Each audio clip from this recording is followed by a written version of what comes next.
In old towns that sit along the coast, the kind where the fog rolls in before the sun ever does, folks still tell stories about fishermen who'd been found hollowed out on shore. One of them, Garr Reddick.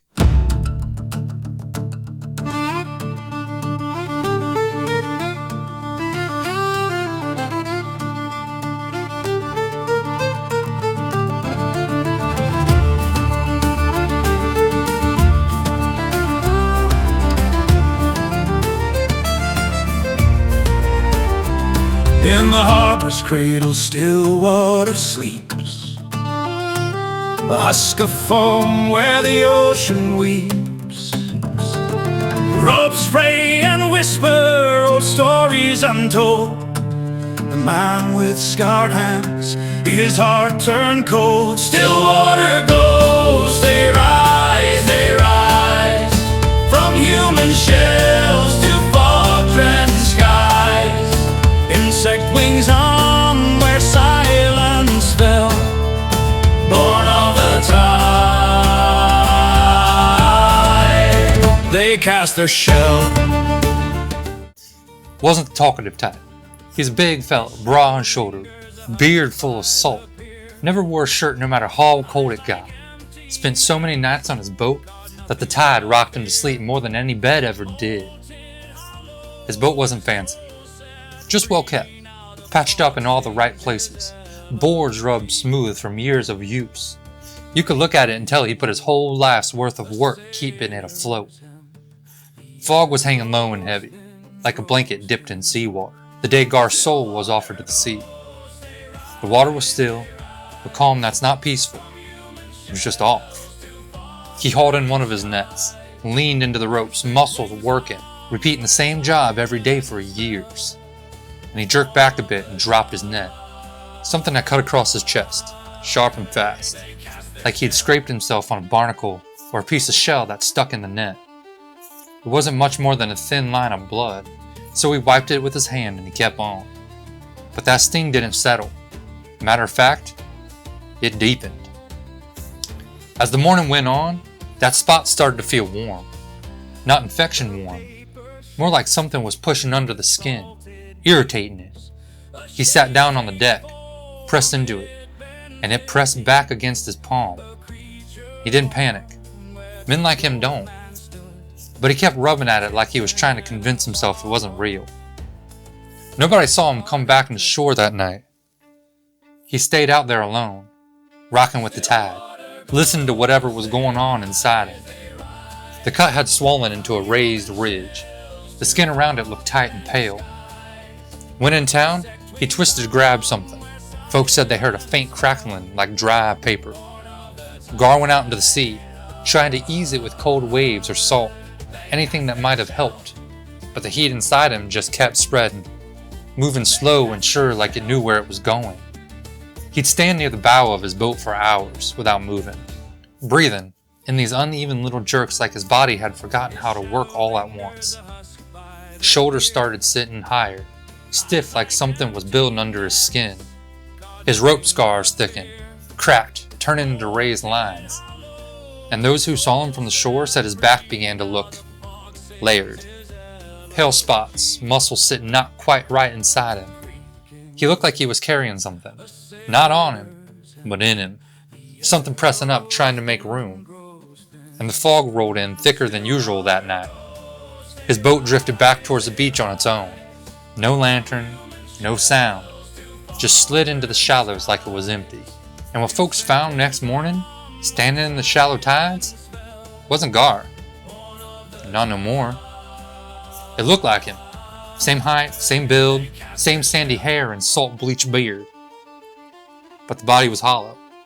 The whole back had split open from the shoulders down, clean through the spine. The edges pulled wide, curled like the shell of a cicada left clinging to a tree. You could see clean into it. Thin, papery layers, pale as a wasp's nest and empty as an old drum. Whatever had been inside him had outgrown him, and it had forced its way out the only direction it could. People try not to speak on what happened after, but some things refuse to stay lost to the sea. Up and down the coastline, whole towns were found quiet as driftwood. No struggle, No warning, just homes left open, supper still sitting on tables, lamps burning low, and those pale husks standing where people once stood, lined up on porches, clustered by wells, slumped over rails with their backs split clean down the spine, like every soul in those places had tried to shed their body at the exact same moment. It looked less like death, and more like abandonment. Like something had convinced every last person to step out of themselves and leave the shell behind. And the worst part? The part that folks whisper real soft when they think no one's listening? Is that nothing was found inside any of them. No creatures hiding. No tracks. No signs of what crawled out. Just empty husks. After Garr was found standing hollow in the tide, folks hoped it was just a single tragedy. The kind you mourn, the kind you bury, and the kind you pray never circles back. But the sea don't return a man like that unless it plans on taking more. And it started quiet. A family down the coast didn't open their shop one morning. Then a whole row of houses stayed dark. Neighbors went knocking only to find doors left wide, meals half cooked, candles burning low, and the people who lived there standing in their own homes still as driftwood. Some were in the doorway, as if they'd been about to step out. Some sat at their tables with their backs split clean open. And some stood right in the center of their yards, heads angled just slightly toward the water like they'd heard something calling them. They weren't gone. Not exactly. They were there. Every last one of them. Just emptied out, thin and pale and paper light. Shells waiting for a body that wasn't coming back. Some houses lost one person. Others lost whole families. And the more it happened, the more towns changed. They didn't empty out. They filled with silence. Every road, every porch, every church pew had figures standing in it, left right where they had been moments before their body gave way. Whole streets full of quiet faces, turned toward the water, backs peeled open along the spine like a row of cicadas caught mid-summer. Only these shells still wore the shapes, hair, and clothes of the people that they had been. And when folks finally gathered the courage to step closer, they realized something far worse. Whatever came out of those bodies, it didn't stay to look back. There were no tracks, no trails, just a dusting of salt where wings had shaken themselves dry, and the sense that something had already lifted into the fog before anyone ever thought to find it. Folks along that stretch of coast don't argue much about how it begins. They've all pulled strange things from the tide at one time or another. Things so thin and pale they look like scraps of shed skin caught in ropes. Most of the time they tear easy, melting back into the surf if you're not gentle. But every now and then, one of those folds holds a little more weight to it, like it's holding itself together on purpose. Fishermen talk about it in that quiet way they do when something's bothered them for years. They'll mention hauling in their nets on a foggy, heavy morning and finding something caught there, and that it weren't fish, and that it weren't plant, weren't even moving in the way things ought to move. They say that these scraps don't wriggle or thrash. They just hold on, soft and still, like they're waiting to be noticed. More than one boatman said he's brushed one off with the back of his hand, thinking it was sea paper or worn kelp. And every one of them remembers the way it stuck to their hand just for a second too long, like whatever it was had its own idea of where it wanted to go.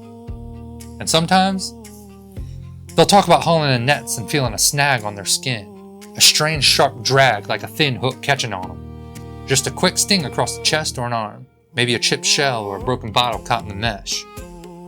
The cut warms up first, then deepens, and once the warmth settles in, the man starts remembering every strange thing he's ever seen drifting past his boat. Pale things riding the tide with no shape worth naming. Folks along the coast don't pretend to understand what those scraps are, but they've all noticed how they've only shown up when the water's gone too still, when the tide pulled strange and the fog rolls in before the seabirds wake. Some believe they're shed pieces from something grown far out at sea, carried inland on the season's change, and others swear they swim on their own. Soft little shapes, drifting through the shallows, looking for warm skin in open places. But most agree on this much. Whatever touched Garr didn't come up in the net by accident. It came looking for him. Those who saw the early victims said that the men's hands would shake, a small tremor that they didn't seem to notice. And it wasn't from cold or exhaustion, but from something misfiring deep inside. Men who'd tied ropes blindfolded since they were children suddenly couldn't thread a line without their fingers quivering. And when they tried to hold something steady, their grip fluttered like a leaf caught in breath of wind. And then came the moments of losing time. First seconds, then minutes, then hours. Someone would place a tool down, blink, and find themselves across the room with no memory of movement. A few were found standing knee-deep in the surf, boots soaked through, looking out toward the landless sea with this blank expression, or their whole body would just stop functioning, standing, no emotion, just blank like the lights weren't on in their skulls. Eyes unfocused, breath caught halfway, muscles held stiff. The man would come back suddenly, startled, confused, looking at his own hands like they belonged to someone else. And alongside the mind faltering, the body shifted in ways that can only be described as a replacement. The skin tightened across the back and chest, growing pale in thin patches as if whatever warmth fed it was slipping away. Old scars lifted from the flesh, rising into thin white ridges that didn't match the skin around him. And when the light hit just right, faint shapes and soft folds, layered and delicate, could be seen forming beneath the surface of the shoulders and along the spine, and later spread to the whole body. Muscles didn't waste. Strength held, but the texture turned strange. Firm yet dry, like the body was being pressed from the inside, turning into something thin and fibrous.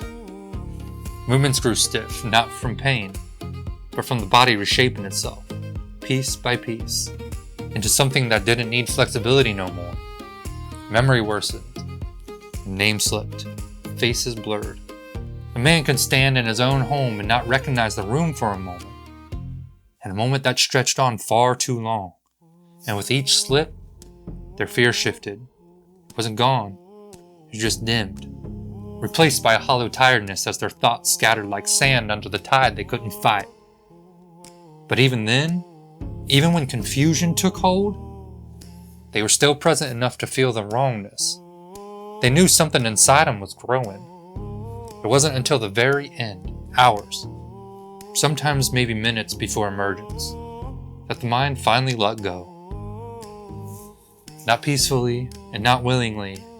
Their minds were just tired from holding on to a body that had already kicked them out. Their eyes softened, their breath steadied, and the person behind them stepped away, leaving the body upright and waiting. The person dies in that moment. Not when the creature enters, not when the symptoms begin, but the instant their body can no longer anchor them to the body being remade around them. Then the spine opens. A thin seam formed between the shoulder blades, widening with a dry, papery sound. The skin peels back in layered sheets, revealing the hollowed interior of what was a body. No blood, no collapse, just a final parting of a form whose original inhabitants had already walked out. And from there, emergence is a quiet thing. Wings trembling loose, rising through the fog, leaving the hollow figure behind to stand where it last froze, stiff, pale, and empty. Folks along the coast like to say that ocean's never truly still. Even on calm days, something's always moving, a gull skimming low, a ripple from a crab crossing the sandbar, the hush of the tide shifting its weight. But those who lived through the first outbreaks remember something else entirely. The still water, like the sea was holding its breath. It was in those still patches of sea, the ones that formed in the early morning light, that something pale began gathering. Sea foam, the kind that folks are used to pushing aside with an oar or stepping through on their way to deeper water. No one thought to fear it. Not yet. Why would they? The shallows were where children played, where fishermen anchored their boats, where laundry got rinsed and nets were thrown. Every life in those towns touched that water near daily. But the tide has places it lingers, places where the current slows to almost nothing. And in those places, the pale drifts started to gather year after year, unnoticed and unbothered, just floating along the edge of sight. When the clusters grew thick enough, they spread thin across the top of the water, drifting low and flat like a second skin over the sea. And sometimes, only sometimes, when somebody stepped into the shallows at the wrong moment, the surface changed, and it shifted towards them. Barely an inch, barely a breath. Just a moment where they knew, without being able to explain why, that the sea had touched them back. Nobody saw the things that hatched from those pale drifts.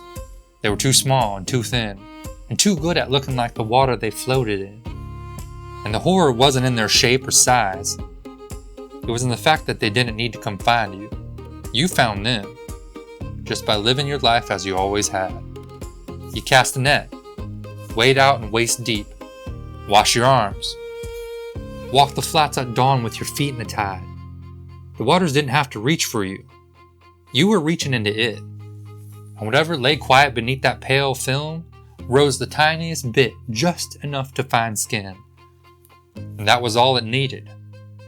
And then the tide rolled on, smooth as glass, carrying nothing that the eye could follow, leaving behind only a body that would remember the moment long after the mind stopped trying to.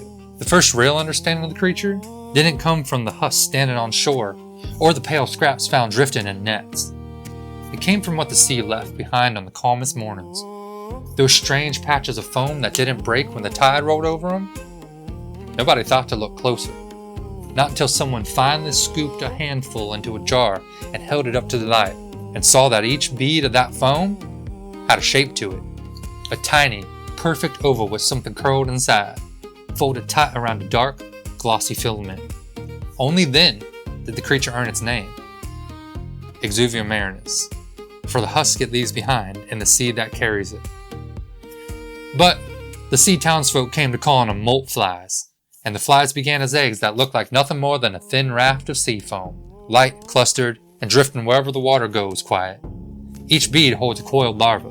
When the warmth of the shallow water reaches them, the eggs soften and the larvae slip free like threads of pale glass.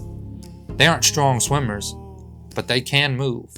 A slow, deliberate undulation, just enough to track the faint heat of living skin. Their bodies are tiny, translucent even, shaped like cicada nymphs, thin to near nothing, with 4 small gill fans fluttering at the tail and a faint blue-green vein running along their underside. But the part people never see is the mouthpiece. Folded flat beneath the naiad's head sits a labial mask, just like the kind dragonfly naiads use, only thinner, sharper, and longer than it has any right to be. It stands tucked tight into the creature senses warmth, close enough to claim, then it snaps forward like a knife. That mask is what makes the first cut. A slit no longer than a thumbnail, just wide enough for the naiad to slip into the flesh like a thread pulled through cloth. And once inside, the molt fly finds the warmest place it can settle, usually behind the shoulder blades. It curls itself in and makes a small pocket, and it begins to grow. The fly shifts into a thicker form, its body becoming milk pale and segmented. It spins fibrous layers outward, building the first walls of the husk.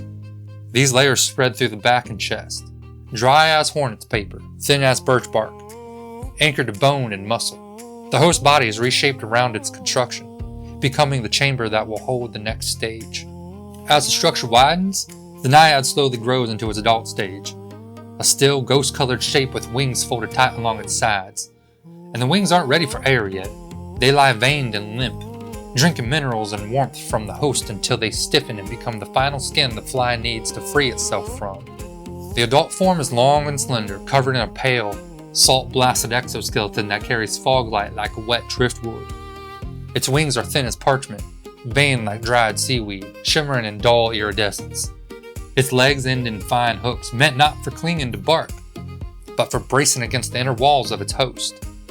And before emergence, the adult tests its wings with soft tremors, pressing upward against the layered chamber it built. The pressure widens the spine from within, preparing the seam that will become the opening. And when the host's mind finally falters, the adult pushes.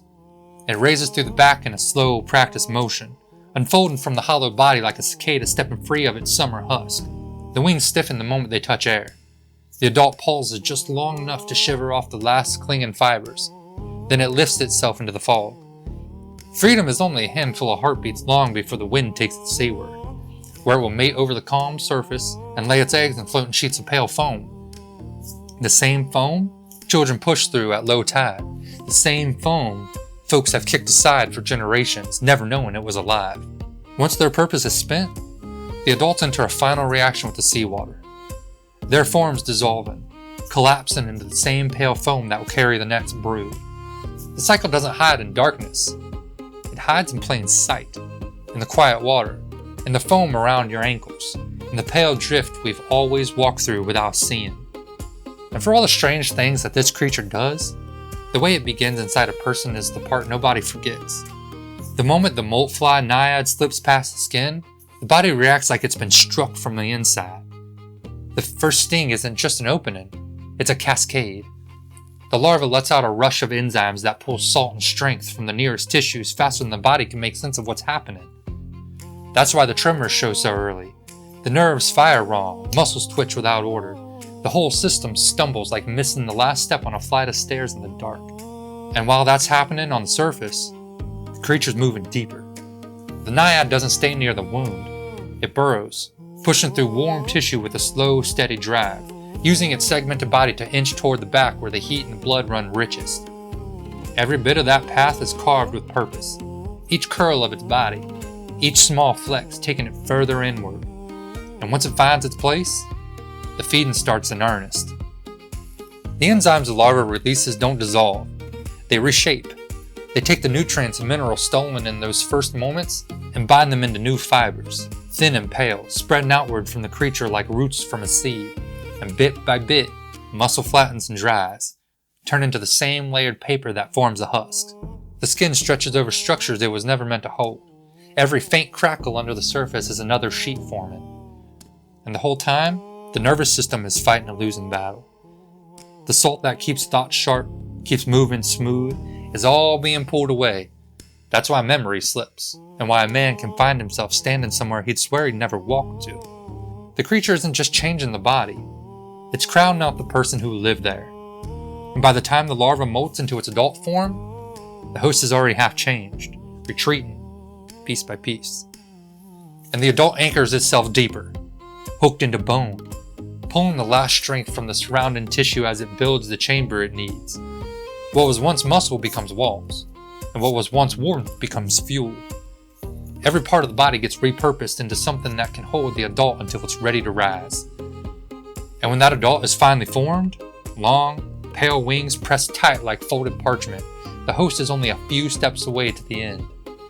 The mind flickers, the breath evens, the last bit of a person's awareness lets go because there ain't no room left for them. A thin line along the spine splits and the adult pushes upwards. The layers part the way they were built to part, and the body becomes a doorway, a final gesture, and the creature steps out. What remains behind is the husk, a shape that still looks like the person it once held, but carries none of their weight, none of their warmth, and none of their story. A moltfly doesn't simply kill, it empties. It gathers up what made a person human, presses it thin, stretches it tight, and leaves it standing in the world like a forgotten memory, waiting for the tide to take what's left. Folks along the coast tried everything they knew, and then everything they didn't. But the truth settled in. Nothing anyone could build can hold back what was already moving through the water. People stretched nets across the inlets, thick ones meant for catching debris after storms.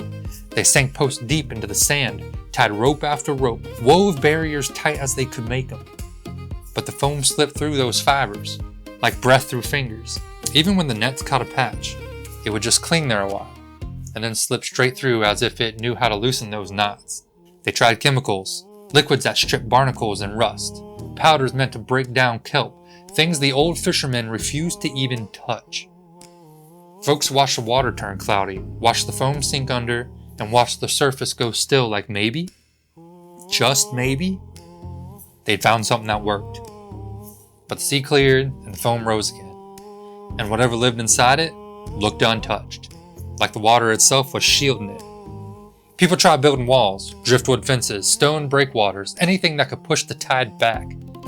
But structures like that only stand if the sea agrees to leave them alone. Waves pressed through gaps too small to see. Foam found its way around corners. Even the sturdier walls cracked in strange places, seams splitting just wide enough for the sea to seep through. And foggy nights didn't help. Foam would appear where it had no reason to be, laid out thin on rooftops, caught on the eaves of houses the tide hadn't touched in years, clinging to the legs of docks set 10 feet above the highest reach of the water.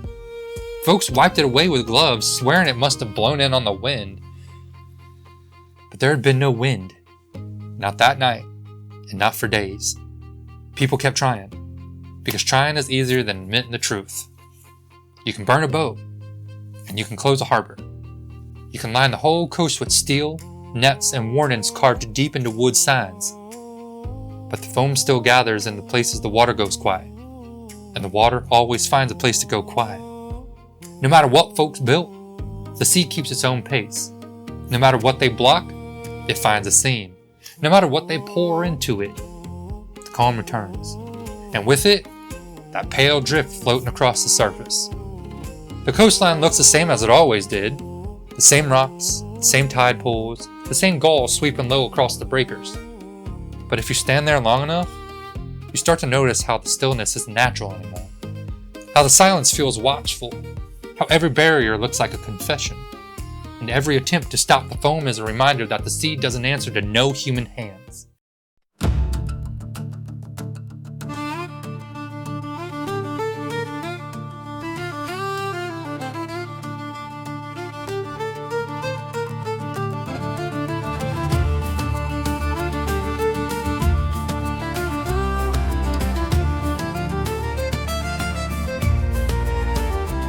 In the harbor's cradle, still water sleeps. The husk of foam where the ocean weeps. You can tell the sea's reach is changing when the smell of brine shows up where it never belonged. Miles from the coast, folks wake to the scent of low tide hanging in the air like someone's opened a door to an ocean that isn't there. Windows fog with salt, paint peels in thin curls, and the land feels like it's being reminded of something older than it. People try to explain it away. Storms, humidity, strange weather.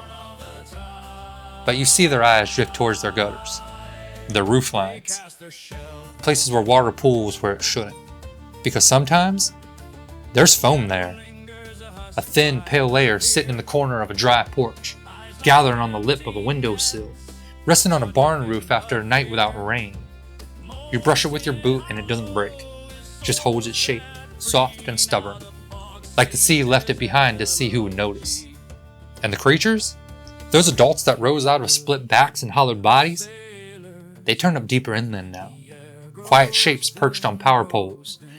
Rusted swing sets and the crossbeams of old water towers. You see one in the corner of your eye, wings trembling like a brittle leaf. And for a moment, the world feels too big and you feel far too small inside it. But it's the husks that stay with you, not by the water, because they're in the fields now. They're in the tree lines, in places the tide never touched. They stand with their backs torn open, faces angled towards the horizon even the sea hasn't yet reached, like they're waiting for the rest of the world to catch up to what they already know. Folks used to say the ocean couldn't come inland without flood, and now it comes in silence. It comes as a scent, as foam, as pale wings glisten where no tide has the right to cast its reflection. And maybe that's the part that scares people the most. It's not the creatures and it's not the husks, but the slow, patient way the sea is learning new paths. Pass through air, and pass through fog, through still water caught in a tire rut or a child's forgotten toy. The coastline isn't where the map says anymore. It's anywhere the foam decides to rest, anywhere the puddle sits too still, anywhere the wind quiets long enough for something pale to settle. I'm Archivist Nixon. If you ever find yourself far from the ocean, walking a road you've known your whole life, and you spot a bit of foam clinging to a fence rail, or you catch the faintest breath of brine when the air should be clear, don't stand there wondering how it got that far inland. Just understand, something else came with it.